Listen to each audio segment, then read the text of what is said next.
BBC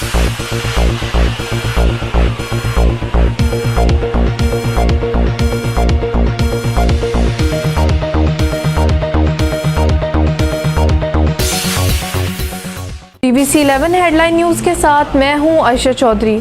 Punjab और कराची के बाद अब दादू में भी डेंगू के केसेस सामने आ गए। दादू से हमारे नुमाइंदे गुलाम रबानी बलोच की रिपोर्ट के मुताबिक तहसील जूही के रिहायशी रियाज अहमद डेंगू वायरस का शिकार। रियाज अहमद के वालिद को 4 दिन कबल तबीयत शदीद ख़राब होने पर जिन्नाह अस्पताल कराची मुंतकिल किया गया था, जहां रियाज अहमद को डेंगू मच्छर ने काट लिया, जिस पर उसे दादू के सरकारी अस्पताल में एडमिट कर दिया गया। अस्पताल की इंतज़ामिया मरीज़ की हालत तशवीशनाक बता रही है, जबकि मरीज़ के अहले खाना का कहना है कि सरकारी अस्पतालों की हालत दिन ब दिन ख़राब से ख़राब तर होती जा रही है। दादू समेत सिंध के तमाम सरकारी अस्पताल अवाम को रिलीफ देने में बुरी तरह नाकाम हो चुके हैं।